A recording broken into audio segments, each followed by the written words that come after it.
when it comes to the prerequisite, you must have a knowledge of algorithm. How we are going to write an algorithm? What is the definition of a data structure? That is the main thing, right? That is introduction to the data structure. We have in a particular types of data structure and what are the operations I can perform and how it will be represented in the memory location. These two internals are mandatory. You have to attend both the internals. You can't skip any one of the internals if you wanted to score 40 on 40 in the internals marks.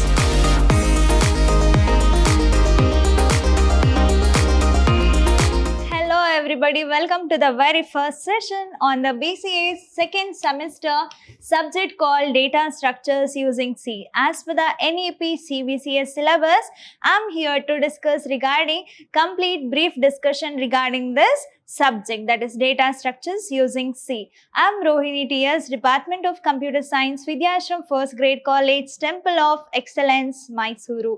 So in our today's session, we are going to learn about what is the prerequisites for this subject. That means what should I get to know before getting to this subject, that is what prerequisites of the subject, and also we will learning regarding learning outcome, and also I will be discussing regarding this learning outcome. After studying this subject or this course, then what are the benefits I can get? That means I must be able to answer some question that is regarding learning outcomes, and also we will be learning regarding the number of units. We will get to know in our today's session, we will get to know what is the number of units that we have for the subject, and also I will be discussing about each topics in a particular unit, and also we will get to know regarding the internals, like what is the internals marks and how it will be converted and how many internals do we have, everything that I am going to discuss in brief. And also we will get to know regarding the exam pattern. How will be the exam pattern for this subject? What is the marks allocation? How I am supposed to answer?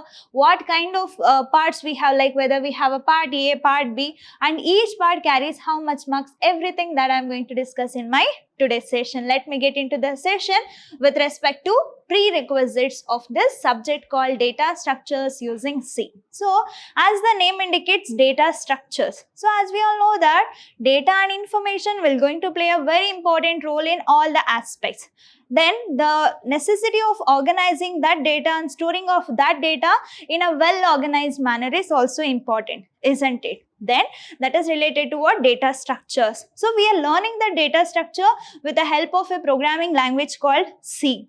So we are using a programming language C in order to understand this data structure. Then what is the prerequisite? What should I know first in order to get into this subject? What is the previous knowledge should I have in order to understand the concept of this data structures using C subject? So if you think about that, prerequisite, in that first you have to understand what is data, what is information.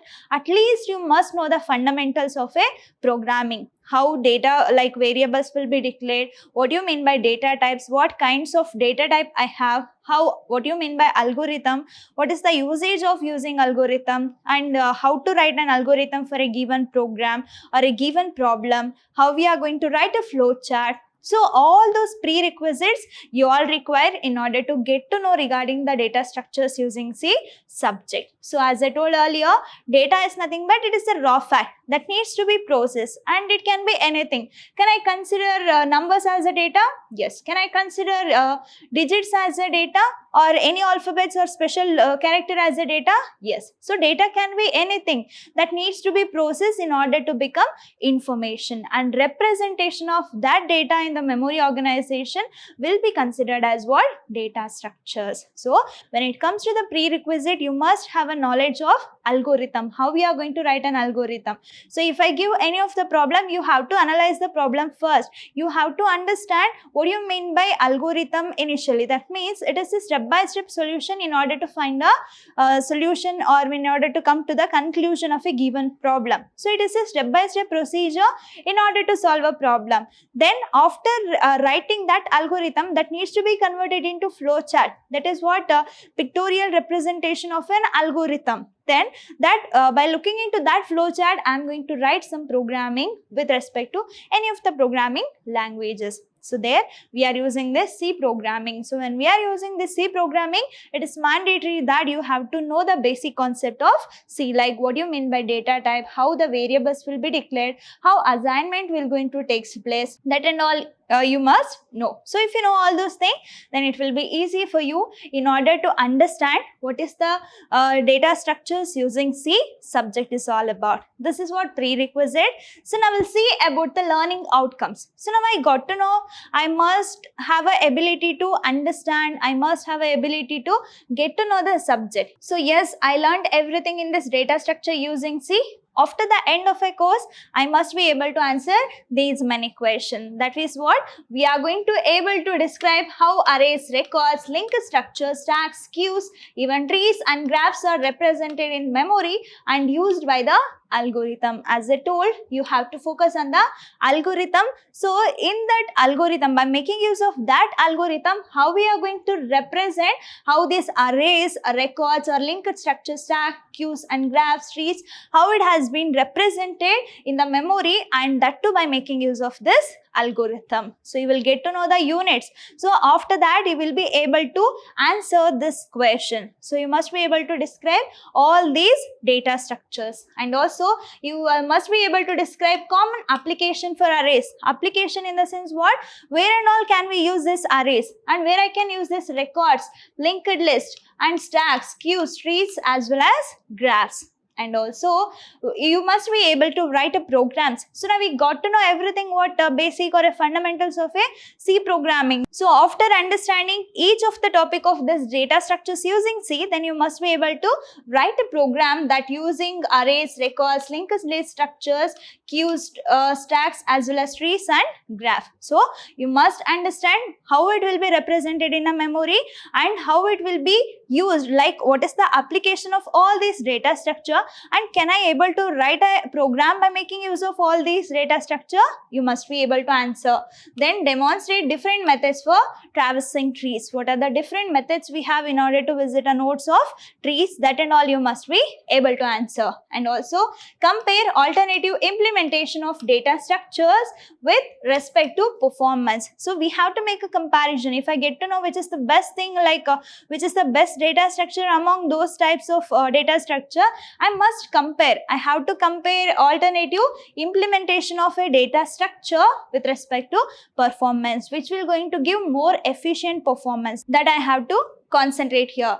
Then describe the concept of recursion, give the example of its use. So we will be learning regarding this recursion, okay, and also you must be able to give the example where we are going to use this recursion, and also we are able to discuss the computation efficiency of the principal algorithms for sorting, searching and hashing course content. So we will be learning about all these things like searching, sorting, merging, insertion, deletion, everything that we are gonna get to know about this subject. This will be the learning outcome of this subject called data structures using C. We'll see the next thing, that too with respect to the units. So when it comes to the unit, totally you are going to have 3 units in this subject. So in the unit 1, you will get to know regarding the basics of the data structure, what is the definition of a data structure. That is the main thing, right?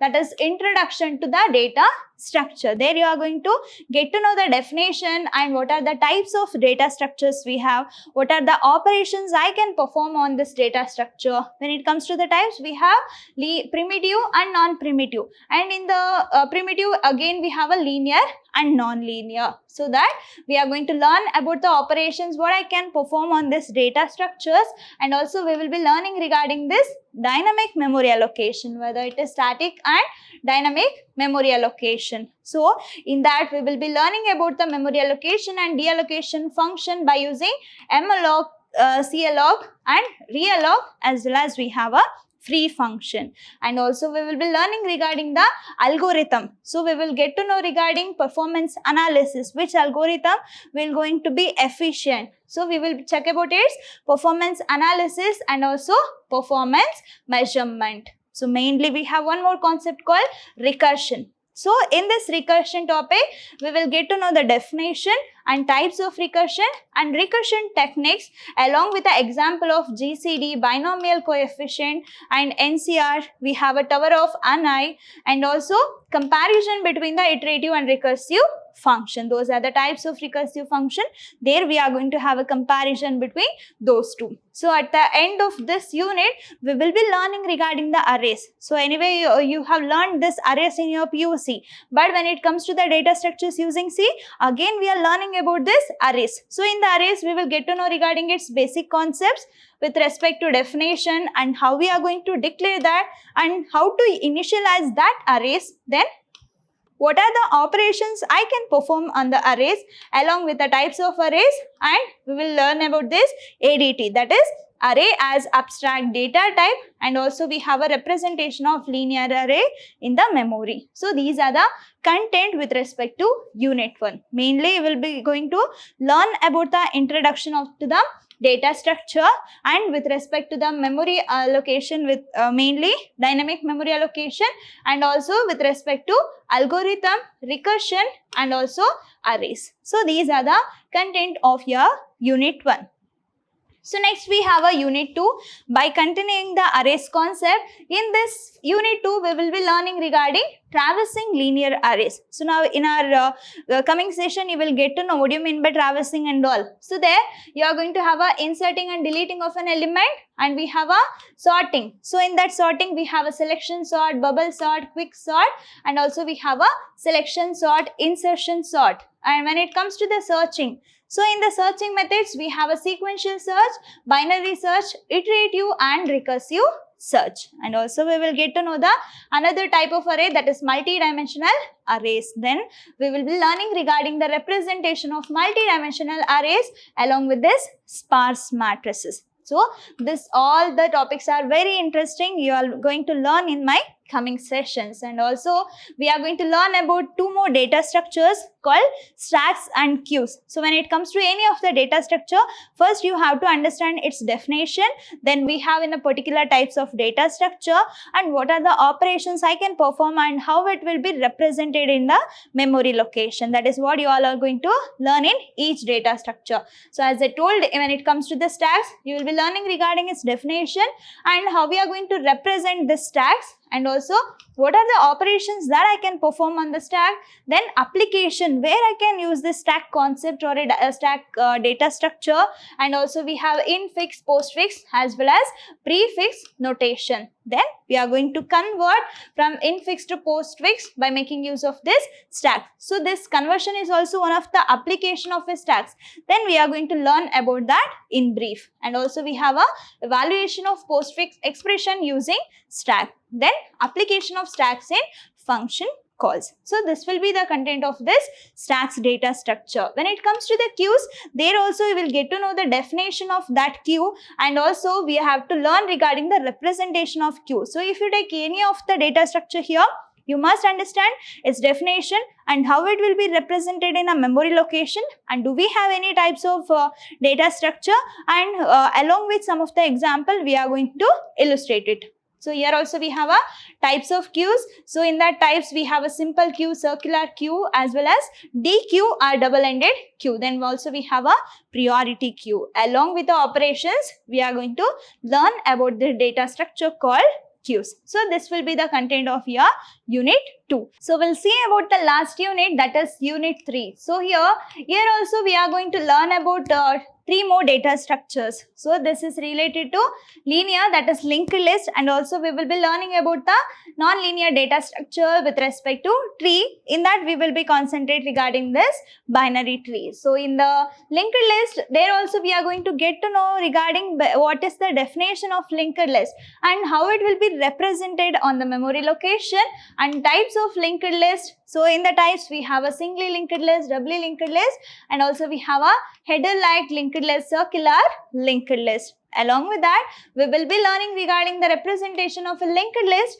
in the memory, operations on single linked list. So that operations includes traversing, searching, insertion, deletion, and memory allocation, along with a garbage collection topic. So this is what we are going to learn in the linked list concept. When it comes to the trees, trees. There also I will be learning regarding its definition and some of the important terminologies. That includes node, root node, parent node and ancestor of a node, siblings, terminal and non-terminal nodes. What do you mean by degree of a node and what do you mean by level, edge, path as well as depth. So all these terminologies we will be learning in the tree concepts. And also we have binary tree. We have to concentrate on one of the type of tree, that is binary tree. There also we will be learning regarding the type of binary trees and strict binary tree, complete binary tree, binary search tree and heap tree. Then array representation of binary tree. So we are going to use array data structure in order to represent this binary tree along with the traversal of binary tree. Then we have a pre-order, in-order and post-order traversal. So this is the last unit of your data structures using C. So totally you are going to require 42 hours of session in order to complete this syllabus, and this syllabus or a course will be for 3 credits. So the subject credits will be 3 and it requires 42 hours of sessions. So we'll see the next part, that too with respect to internals. So when it comes to the internals, totally it will be for 40 marks. But do you get confused? Here I have written it 30. How come it will be 40? We'll see now. See here, we have 2 internals and internals 1 and internals 2 syllabus will be given in your respective colleges, and also these 2 internals are mandatory. You have to attend both the internals. You can't skip any one of the internals if you wanted to score 40 on 40 in the internals marks. So when it comes to the internals 1 and internals 2, so each internals will be for 30 marks. So each internals will be for 30 marks. After this, each internals will be converted into 20. So whatever the marks that you got for 30 will be converted into 20. Then 20 plus 20 will going to be 40. So totally you are going to get 40 marks in your internals. Then you are remaining with 60 marks. So that is your examination. So we'll see the question paper pattern here. You are going to write your examination for 60 marks. Anyway, you got 40 in your internals. You have to write the exam for only 60 marks.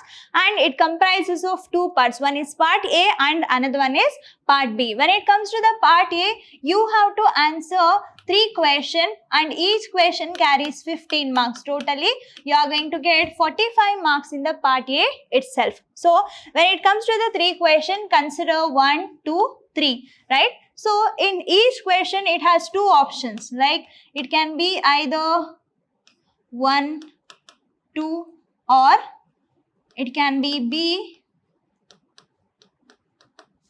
So, here you have to select either A or B in the question number 1. So you can't be like, I can write this question and I'm going to write this question. The thing will not going to be takes place like that. If you wanted to write A, then you have to write these 2 questions in order to get 15 marks. Or else you have to write the 2 questions from question number B of first question. So in that manner, you have to write. In the same way, you are going to have question number 2 and 3. All the 3 questions are mandatory. Within each question, that can be any kind of distribution. It can be of 9, 6 marks or it can be of 7, 8 marks. The weightage of each questions will be different here. So that is regarding part A. You have to answer all the 3. In each question, you have 2 options. Out of 2 options, you have to select any one. So, if you are selecting the part A, like if you are selecting the A in the first question, then you have to write the sub questions of that A only. So, you can't write one question from A section and another one from B of a first question. So, that you have to keep in your mind. So, next we have a part B. Here also, we have 5 questions. So, we are going to get 5 questions. Out of that, I have to answer any 3. So, and each question will be carried 5 marks. So, that 5 into 3 will be 15. So, this will be for 45 and another 15. Totally, it will be for 16 marks. And you are going to get 2 hours in order to write the examination. So, this is your exam pattern and question paper pattern and the number of hours that you are going to get in order to complete this question paper. How should I study? what is the textbook I require in order to study this subject. So here I have listed out textbook as well as the reference book. So you can take a screenshot out of it, then you can refer any one of the books in order to complete or in order to have a complete syllabus of this subject called data structures using C. So we are at the end of this session. After this, you have to understand one more thing. Do we have a lab for this subject? Yes, we have a lab for this subject called data structures using C. We'll see about the lab cycle and what number of parts it has, like part A, part B. What is the marks distribution in your particular lab cycle? It's all about today's session. I hope you all understood and you got the brief knowledge regarding the subject called data structures using C. Let me meet you in the next session with the starting of Unit 1. Until that, keep learning, keep on growing. Thank you.